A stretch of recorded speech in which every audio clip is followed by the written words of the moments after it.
नमस्कार दोस्तों, मैं आपका साथी विकास कुमार। मैं आपको बिहार बोर्ड क्लास 10 का मैथ ऑब्जेक्टिव बताने जा रहा हूं। यदि मेरे द्वारा बताए गए ऑब्जेक्टिव यदि आपको समझ में आए, अच्छा लगे तो प्लीज़ मेरे चैनल को लाइक सब्सक्राइब ज़रूर करें, ताकि इससे मुझे और भी वीडियो बनाने की हिम्मत और हौसला मिलती रहे। तो चलिए दोस्तों, इसी के साथ हम लोग चलते हैं अगले क्वेश्चन पर। जहाँ तक मैंने 42 तक बना लिया था, आज क्वेश्चन नंबर 43 हम लोग देखेंगे कि 43 क्वेश्चन नंबर क्या दिया गया है। 2 + √2 है, यह कैसी संख्या। देखिए, तो 2 क्या एक परिमेय संख्या है और √2 क्या एक अपरिमेय संख्या है। तो भैया चोर के साथ रहोगे तो क्या कहलाएगा, चोर। उसी प्रकार से अपरिमेय संख्या के साथ कोई भी संख्या आ जाए वो अपरिमेय संख्या बन जाती है। यानी एक परिमेय संख्या और एक अपरिमेय संख्या तो वह क्या होगी, अपरिमेय संख्या होगी। क्या होगी, अपरिमेय संख्या होगी। नेक्स्ट क्वेश्चन देखते हैं, क्वेश्चन नंबर 44। निम्नलिखित में से कौन अपरिमेय संख्या है। अपरिमेय संख्या किसको कहते हैं, जिसका रूट न टूटे, जिसका वर्गमूल न निकले, वो परिमेय संख्या होता है। और अपरिमेय संख्या जिसका न टूटे न निकले वो अपरिमेय संख्या होता है। मतलब जिसका वर्गमूल न निकले वो अपरिमेय संख्या, और जिसका वर्गमूल निकल जाए वो परिमेय संख्या होता है। ठीक है। 49 का फैक्टर तोड़ेंगे तो 7 × 7, 7 × 7 = 49 निकल जाता है। 2 7 का 1 7 बाहर निकल जाएगा। 6 × 4 = 36, 2 6 निकलता है, 1 6 बाहर निकल जाएगा। तो ये परिमेय संख्या, ये परिमेय संख्या। हमसे क्वेश्चन क्या पूछा जाएगा, कौन अपरिमेय संख्या है। √27, 27 का वर्गमूल नहीं आता है। अभी मैंने क्या बताया कि जिस संख्या का वर्गमूल न लिखिए, अगर वो टोपी में हो तो वह क्या कहलाएगा, यानी कि टोपी मतलब क्या, रूट में हो तो वह क्या कहलाएगा, अपरिमेय संख्या। तो ये अपरिमेय संख्या हो गया। नेक्स्ट क्वेश्चन, 2 या 2 से अधिक अभाज्य संख्याओं का मौसा। 2 या 2 से अधिक अभाज्य संख्या का मौसा। हम जानते हैं कि अभाज्य संख्याओं का मौसा कितना होता है, 1 होता है। तो भैया 2 संख्या रहे या 2 से अधिक संख्या रहे, उससे क्या मतलब है, अभाज्य संख्या का मौसा सीधे याद रखना है कि अभाज्य संख्या का मौसा 1 होता है। अभाज्य संख्या का मौसा कितना होता है, 1 होता है। अगला क्वेश्चन, 2 क्रमिक सम संख्या का HCF होगा। अरे भाई, सम संख्या का HCF 2 होता है। सम संख्या का HCF 2 होता है और विषम संख्या का HCF 1 होता है। सम संख्या का HCF 2 होता है और विषम संख्या का HCF 1 होता है। ये हमेशा याद रखिए। नेक्स्ट क्वेश्चन, एक परिमेय संख्या और एक अपरिमेय संख्या का योग कैसी संख्या होगी। परिमेय संख्या और अपरिमेय संख्या, हम क्या बोले, अपरिमेय संख्या में आप किसी संख्या को जोड़ दीजिए, घटा दीजिए, गुना दीजिए, भाग दीजिए, भाई कुछ नहीं होने वाला, अपरिमेय ही रहेगा। यानी कि अपरिमेय संख्या के साथ जब कुछ मिल माल करेगा तो वो बनेगा अपरिमेय संख्या। क्या बनेगा, अपरिमेय संख्या। नेक्स्ट क्वेश्चन, निम्नलिखित में से कौन परिमेय संख्या है। निम्नलिखित में से कौन परिमेय संख्या है। तो परिमेय संख्या उस संख्या को कहेंगे वह जिसका वर्गमूल निकल जाए, 7 का वर्गमूल नहीं निकलता, ये अपरिमेय संख्या है। √2 और नीचे में √7, वह नहीं कटखुट होगा, कुछ नहीं होगा, ऐसा ही रहेगा, इसका वर्गमूल नहीं निकलेगा, यह अपरिमेय संख्या है। √3 और √7 नहीं, अपरिमेय संख्या है। ये क्या, अपरिमेय संख्या है। क्या, अपरिमेय संख्या है। इसका देखते हैं, तो पूछ रहा कि परिमेय संख्या, तो 49 और √81। देखिए 49 यानी कि 7 7 49, ये निकल गया। 9 9 81, ये निकल जाएगा। तो क्या हो गया, इसका वर्गमूल, इसका जो आंसर होगा ये परिमेय संख्या हो जाएगा, क्योंकि इसका वर्गमूल निकल गया 7/9। तो ये मेरा परिमेय संख्या हो गया। निम्नलिखित में कौन सा अपरिमेय संख्या है। निम्नलिखित में कौन सा अपरिमेय संख्या है। हम क्या बताएं कि जिस संख्या का रूट न टूटे यानी वर्गमूल न निकले वो अपरिमेय संख्या। 17 का कोई वर्गमूल निकलेगा ना निकलेगा, ये अपरिमेय संख्या है। x² - 5x + 4 = 0, यानी ये क्या दिया गया, द्विघात बहुपद दिया गया है। अरे भैया द्विघात बहुपद में एक्सवा का मान पूछता है, चौर का मान पूछता है। भैया द्विघात बहुपद में चौर का मान क्या होगा, एक पूर्णांक ही ना होगा। क्या होगा, पूर्णांक होगा। तो याद रखिएगा कि x² - 5x + 4 कोई भी द्विघात बहुपद दे दे और x का मान पूछे तो भैया वो x का मान क्या होता है, एक पूर्णांक होता है। क्या होता है, एक पूर्णांक होता है। नेक्स्ट क्वेश्चन, अगला क्वेश्चन क्या है, अगला क्वेश्चन है, नेक्स्ट क्वेश्चन क्या है हुआ। चलिए क्वेश्चन देखते हैं क्या है। क्वेश्चन दिया गया है कि एक नहीं, एक नहीं, दो, क्या दिया गया, सॉरी क्या दिया गया, दो अपरिमेय संख्याओं इतना और इतना, मतलब 3 + √5 तथा 3 - √5 का गुणनफल है 1, क्या है। तो देखिए हम लोग देखते हैं 3 + √5 और 3 - √5 का गुणनफल, 3 - √5 का गुणनफल, 3 + √5 क्या दिया गया क्वेश्चन, 3 + √5 गुने 3 - √5, 3 - √5। तो हम देखते हैं कि a + b और ये a - b के रूप में है। तो a + b और a - b इसका फॉर्मूला होता है a² - b²। तो हम a के जगह पे देखते हैं क्या है, a के जगह पे क्या है, a के जगह पे 3 है और b के जगह पे क्या है, √5 है। तो हम a के जगह पे 3 का स्क्वायर कर दे और माइनस b के जगह पे √5 का स्क्वायर कर दें, तो मेरा क्या बन जाएगा, 3 का स्क्वायर 9 आ जाएगा और माइनस √5 का स्क्वायर क्या आ जाएगा, 5 आ जाएगा। रूट वाली संख्या का स्क्वायर करने पे रूट हट जाता है मेरे दोस्तों, तो इसीलिए √5 का स्क्वायर करने पर क्या आ जाएगा, 5 आ जाएगा और 9 में से 5 जाएगा तो कितना बच जाएगा, 4। तो ये 4 क्या है, परिमेय संख्या है, परिमेय संख्या है, क्या है, परिमेय संख्या, क्या है, परिमेय संख्या है। यही हो जाएगा, इसका आंसर होना चाहिए परिमेय संख्या। देखिए जैसे अगर मान लीजिए संख्या में होता तो 4 आंसर होता, ठीक है, लेकिन यहाँ पे क्या दिया गया है, परिमेय संख्या, तो भैया परिमेय संख्या 4 क्या, परिमेय संख्या है। नेक्स्ट क्वेश्चन, निम्नलिखित में कौन अपरिमेय नहीं है, कह रहा है कौन अपरिमेय नहीं है। भैया अपरिमेय किसको कहते हैं, जिसका रूट न टूटे वो अपरिमेय होता है। लेकिन क्वेश्चन क्या पूछ रहा है हमसे, मिस्टेक नहीं कर जाएगा, ध्यान दीजिएगा, अपरिमेय नहीं है मतलब तुमको इसमें खोजना है कि परिमेय कौन है, क्या खोजना है, परिमेय कौन है। तो ये अपरिमेय है, ये अप्रिमेय है, ये अप्रिमेय है। √75/√48, √75/√48, तो √75/√48 देखिए तो क्या होगा, 75 का फैक्टर तोड़िए मेरे दोस्तों, 75 का फैक्टर तोड़िएगा तो क्या होगा, 75 का क्या टूटेगा, 2 से नहीं 3 से लगेगा, 3 दूना 6, 1 3 5 15, फिर 5 से लगेगा 5 25, यानी 75 का रूट में आ जाएगा 3 × 5 × 5। अच्छा दोस्तों इसका देखिए 48 का, तो 48 का क्या आ जाएगा, 48 का 2 से लगाएंगे तो 24, फिर 2 से लगाएंगे तो 12, फिर 2 से लगाएंगे तो 6, फिर 2 से लगाएंगे तो 3। तो सीधा सीधा समझिए ना दोस्त, 2 5 का 1 5 इसमें बाहर निकल गया, 2 5 का 1 5 इसमें बाहर निकल गया, तो गुने क्या बच गया, √3 बच गया इसमें।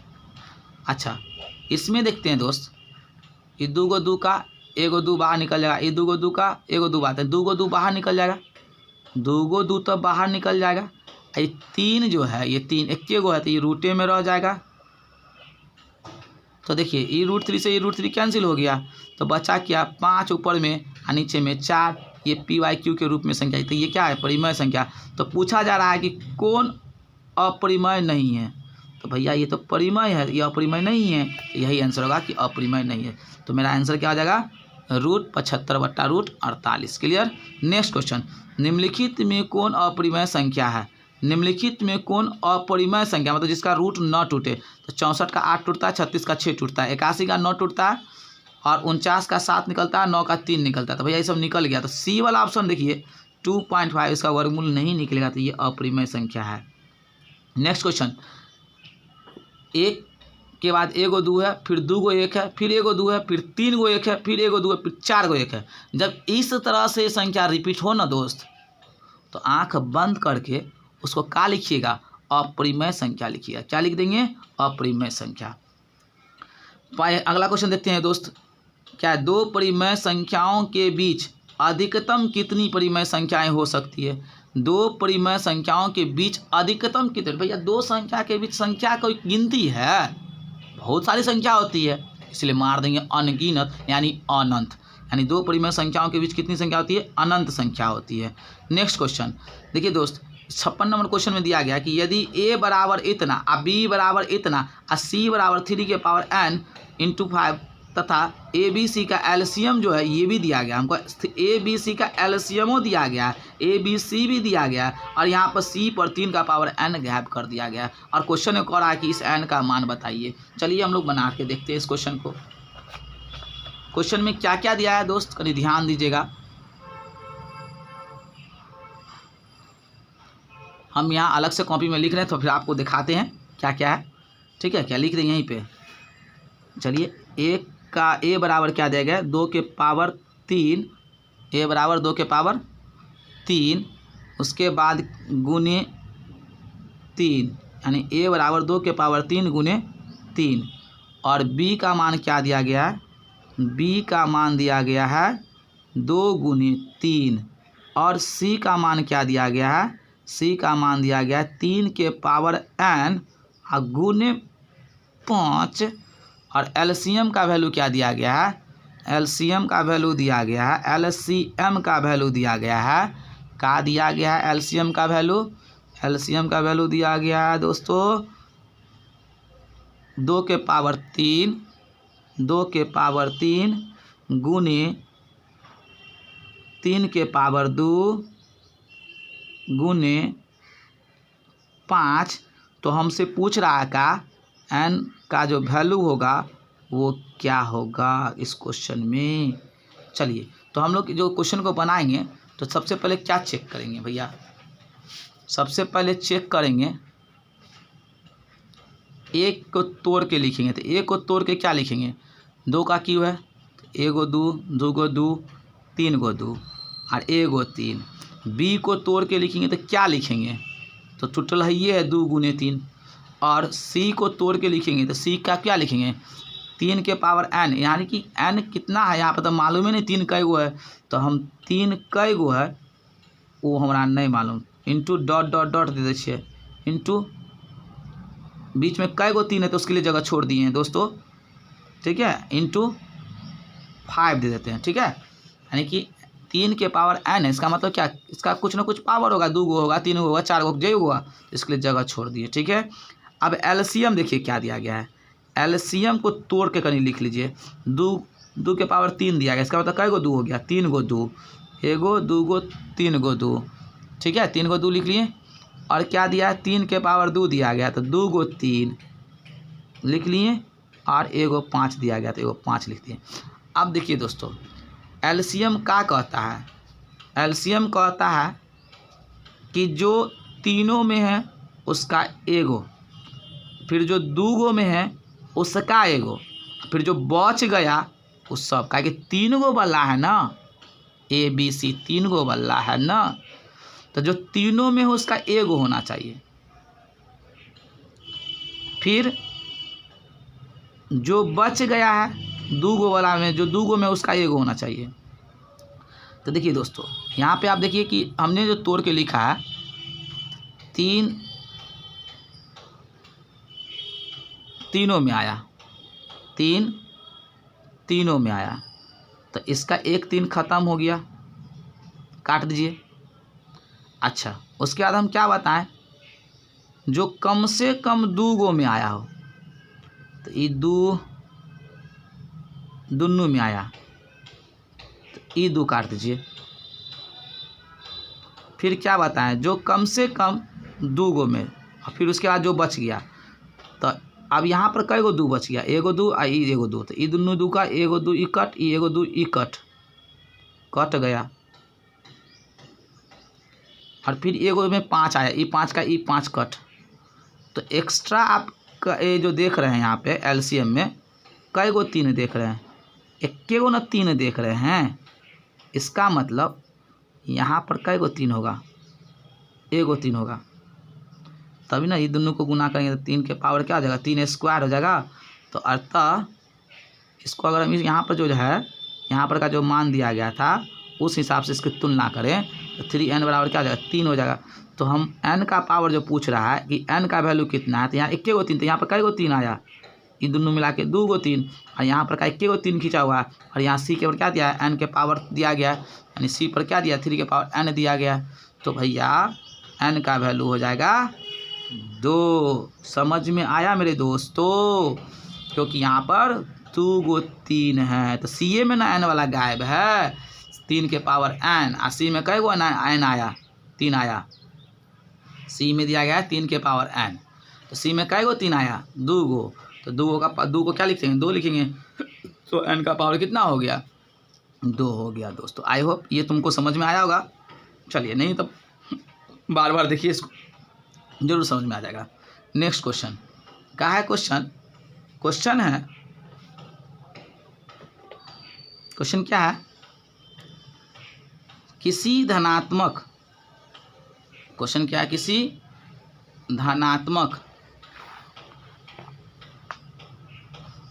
धनात्मक पूर्णांक a और b के लिए ए बी का लॉसा गुने, तो ए बी का मौसा गुने लॉसा निम्न में किसके बराबर होता है। भैया 2 पूर्णांक है, एक पूर्णांक a है, एक पूर्णांक b है, तो भैया आप बताइए कि 2 पूर्णांकों का लॉसा गुने मौसा कितने के बराबर होता है, तो 2 पूर्णांकों के गुणनफल के बराबर होता है। 2 पूर्णांक क्या है, a और b है, 2 पूर्णांक क्या है, a और b है, तो a और b का लॉसा और गुने मौसा जो होगा वो a गुने b के बराबर होगा, तो a गुने b ऑप्शन सी दिया गया है, तो सी हो जाएगा। नेक्स्ट क्वेश्चन 0.49 और इसके ऊपर में लकीर है और कह रहा है को p/q के रूप में लिखा जा सकता है। भाई p/q के रूप में, बहुत आसान क्वेश्चन है ना, लगातार दिया, तो जब भैया 0.49 के ऊपर में सूर्य में दूरिए और तो कुछ नहीं दे ले है, तो एहन क्वेश्चन आए ना, तो देखिए नहीं 49 को 49 लिख दीजिए, कै गो अंक पे रिपीट है लकीर जो खिंचा हुआ, 2 अंक पे, तो यहाँ पे 2 गो 9 दे दीजिए, कटकुट होता तो काट दीजिए, नहीं तो यही आंसर मार दीजिए, तो 49/99 कटेगा, नहीं कटेगा, हमको लगता है यही आंसर, तो देखिए 49/99। ठीक है, नेक्स्ट क्वेश्चन, यूक्लिड विभाजन एल्गोरिथ्म 2 धनात्मक पूर्णांकों के निम्न में किसे परिकलित करने की तकनीक है। भैया 2 धनात्मक पूर्णांक को क्या निकालते हैं यूक्लिड विभाजन विधि से, मौसा निकलता है। यूक्लिड विभाजन विधि से क्या निकलता है, मौसा। यूक्लिड विभाजन विधि से हम लोग क्या निकालते हैं, मौसा, तो आंसर हो जाएगा मौसा। नेक्स्ट क्वेश्चन, निम्नलिखित या निम्न में कौन परिमेय संख्या है, बता कि निम्न में कौन परिमेय संख्या है। भैया √3 नहीं टूटेगा, इसलिए ये अपरिमेय संख्या है। ये √2 से ये √2 कैंसिल हो जाएगा, तो भैया बचेगा क्या 2, तो यही मेरा परिमेय संख्या है, क्योंकि ऊपर में भी √2 नीचे में भी √2 से √2 कैंसिल, तो बचा क्या 2, तो 2 क्या है, एक परिमेय संख्या है। नेक्स्ट क्वेश्चन, क्या किसी पूर्णांक p के लिए प्रत्येक समपूर्णांक का रूप है, प्रत्येक समपूर्णांक का नहीं। बाप रे, ऐसे क्वेश्चन में हम दोस्त इससे पहले भी शायद बता चुके हैं कि जब इस तरह का क्वेश्चन आए ना, तो p का मतलब यहाँ पे जो p का मान कर रहा है, p के लिए पूछ रहा है, तो p का मान हम 1 और 2 पढ़ के बैठाएंगे, यानी 1 बैठा लेंगे, 1 हो गया विषम और 2 हो गया सम, ये दोनों बैठा कर चेक कर लेंगे क्या मांग रहा है, समपूर्णांक का ही रूप आना चाहिए। तो देखिए इसमें बैठाइए, 1 बैठाते तो 2 1 2, 2 1 3, ये हो गया विषम। चलिए 2 बैठा के क्या पूछ रहा है यहाँ पे, सम आना चाहिए, तो विषम आ गया, तो इसको हटाओ। p का मान 1 लेते तो 1 क्या हो गया विषम, ये भी हटाओ। p का मान 1 लेते हैं तो 1 + 1 हो गया 2, सम हो गया। लेकिन 2 बैठा के देखिए, चूँकि सम और विषम दोनों चेक करना होगा, तो एक बार 1 और एक बार 2 दोनों कंडीशन में सम आ जाए तो वो उसका रूप होगा। तो p का मान यहाँ पे 2 लेते हैं, 1 3 विषम हो जाता, तो ये भी नहीं होगा। 2p में देखिए, अगर p का मान हम 1 लेते 2 1 2 सम है, और 2 लेते तो 2 2 4 तो भी सम है, तो भैया मेरा आंसर जो होगा ये होगा, यानी किसी पूर्णांक p के लिए प्रत्येक समपूर्णांक का रूप क्या होगा, 2p होगा। चलिए दोस्तों, इसी के साथ आप लोग का वास्तविक संख्या से ऑब्जेक्टिव ख़त्म हो चुका है, और इतना ऑब्जेक्टिव करने के बाद हमें नहीं लगता है कि वास्तविक संख्या से आपके ऑब्जेक्टिव छूट सकते हैं। चलिए दोस्तों, अगर वीडियो समझ में आया तो प्लीज़ लाइक और सब्सक्राइब ज़रूर कीजिए, जिससे हमें और बेटर हौसला मिले, और आज के जो वीडियो क्लास में हमने बोला है, इससे आपको मेरी आवाज़ों में कुछ परिवर्तन आपको ज़रूर देखने को मिलेगा। दोस्त, ये परिवर्तन आपके सपोर्ट से ही आया है। आपने जो हमें सपोर्ट किया है, लाइक किया, सब्सक्राइब किया है, उससे हमें बहुत ज़्यादा एनर्जी मिली है, और ऐसा लगता है कि हाँ हम भी वीडियो बना सकते हैं अच्छा से अच्छा। तो प्लीज़ मेरे साथी, मेरे दोस्तों, इसी तरह से आप मुझे सपोर्ट करते रहिए। चलिए इसी के साथ नमस्कार, अलविदा।